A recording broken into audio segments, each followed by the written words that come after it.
embarrassment. Welcome back to the Vandy Sports Podcast. I'm Joey Dwyer, and that feels like the word of the night tonight.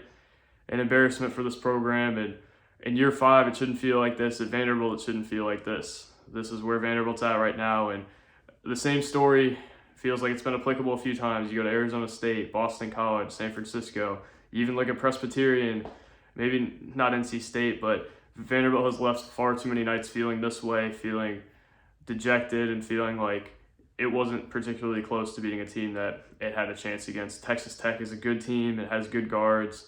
Warren Washington looked like a beast tonight, but that's not a team that Vanderbilt should be losing by 22. It shouldn't be down by 24. It shouldn't be out of this game for the entirety of the second half. It's where this program is, though, and you can't just blame it on health. You can't just blame it on whatever. There's too many issues right now to sum up in a 10-minute video. There's too many issues to sum up in a 3-minute or a 3 quick takes story. Vanderbilt just has a multitude of them, and that's how you get to 4-6. You don't get to 4-6 by an accident, and I think we've seen that with Vanderbilt. There's issues defensively, stopping the dribble drive. There's issues guarding the three-point line, blocking shots. Offensively, the ball's sticking. They're not moving it. They're taking shots early in the clock when they need to work the possession a little more.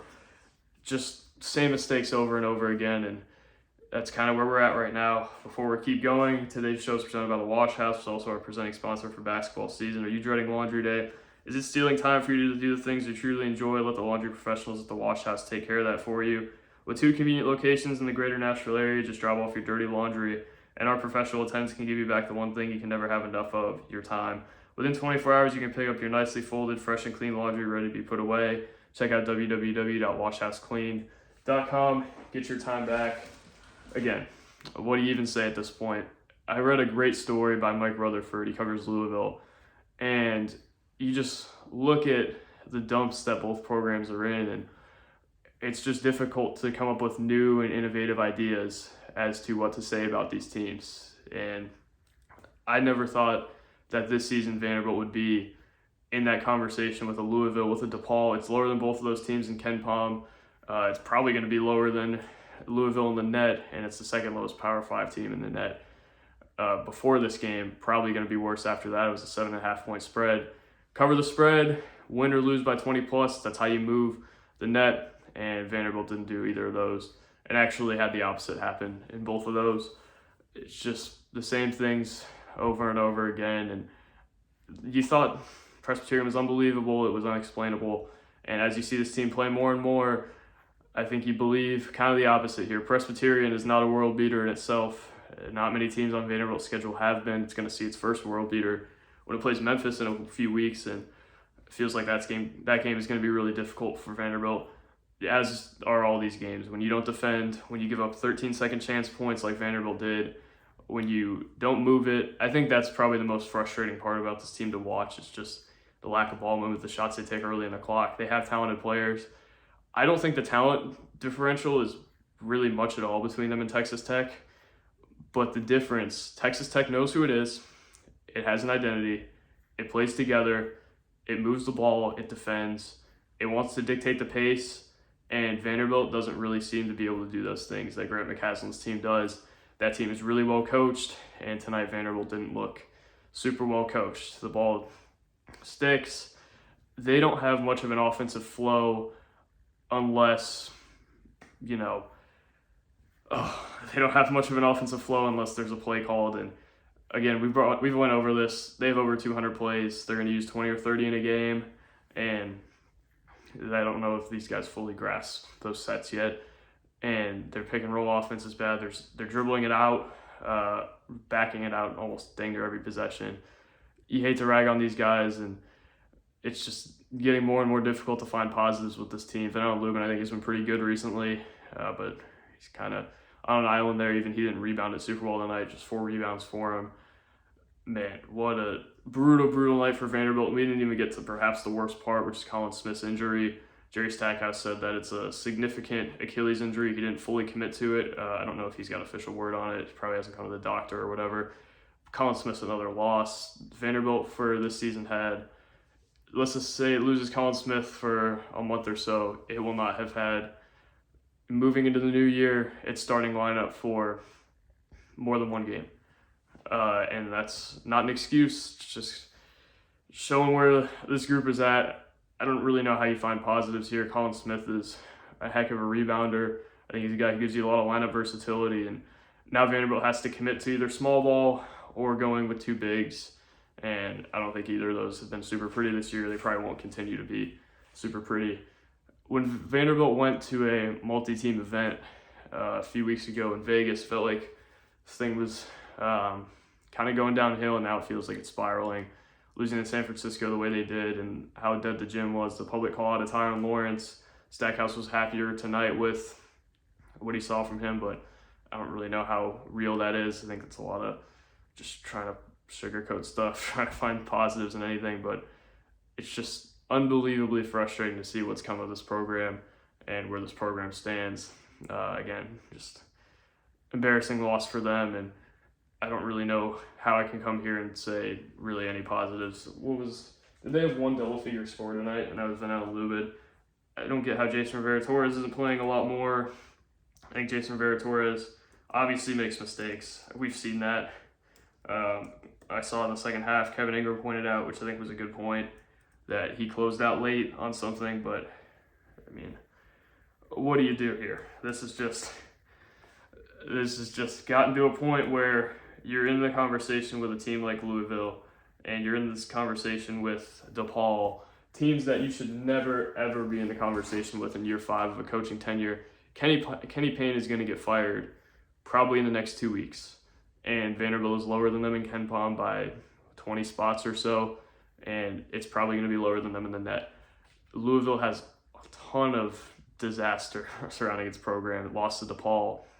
It had a guy go in the portal who was later announced it was dismissed because he went on Twitter and said he didn't go in the portal, and Vanderbilt is still in that league. And that's just something that I don't know that we thought we would say. We're to the point where this is not an enjoyable practice to watch these games, to cover these games. Like we said last year, everyone had fun. The offense was flowing. The Memorial Gym was the place to be. Now I'd have a hard time justifying paying for this product, and I'd have a hard time endorsing this product and saying you should get behind it. I mean, it would help our business if you did. It helped Chris, Billy, and I. Everybody here with us, Sean, Justin, Shane. I mean, what's the incentive here? I think the incentive right now is look at the football program, look where that's at. Back them. Just, again, tense, lack of flow on offense, lack of getting your butt down and guarding on defense. Don't know where you go from here. Probably not a great place. It's going to go one of two ways. They're either going to have a complete dumpster fire of a second half, and that seems to be the way it might be heading, or they're going to go win a few SEC games and maybe create some optimism. NCAA tournament's just far cry at this point, though, and hate to say that as a net guy, as a Ken Pom guy, as a resume building guy. We're just looking at on-court performance and any potential positives here moving forward. Perhaps the coaching change as well. I mean, there's just, oh my gosh, man, there's just so much to unpack here. Billy can have fun doing that. When they play Western Carolina, I'm getting my wisdom teeth out Monday, and that operation may be more fun than watching that game and watching them try to contain the dribble drive again. These are good guys, a lot of them. I think Ezra Magnon's a tremendous guy. Evan Taylor, I've heard, is a really good guy as well. It's not limited to that. There's a lot of guys on the team I've had good interactions with. I think everybody seems to have good interactions with all of them, but, I mean, at least most of them. But it's just hard to sugarcoat things at this point, and yeah, there's a lot of places to throw blame at, and it's just getting more and more difficult to continue to dissect the same issues over and over again. They gave too many offensive rebounds that turned into second chance points. They didn't pass it, they didn't move it, they didn't defend super well.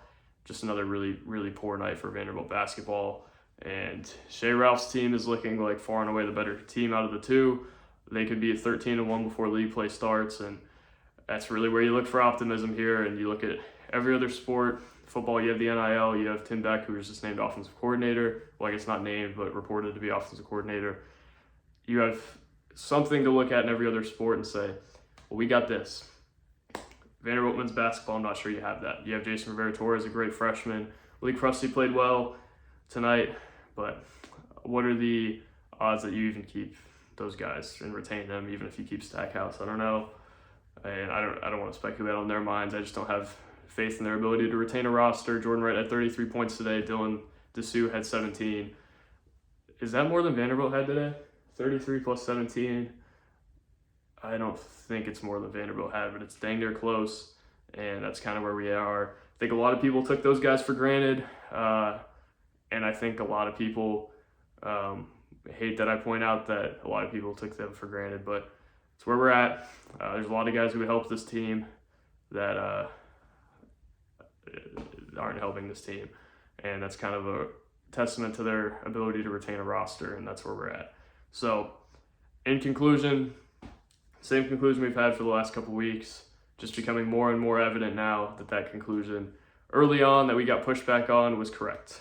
And you hate to say that. You love to cover winning basketball. Nobody gets into sports fandom or sports media to cover a season like this or watch a season like this, but that's where we are. And I'll quit my rambling, and hope you guys have a great night. I don't know if I'll speak to you guys again before Christmas. I don't know if I'll be able to speak very well with the wisdom teeth, but hopefully I'll be able to see you for the Memphis game. Thank you guys for watching. God bless. Peace.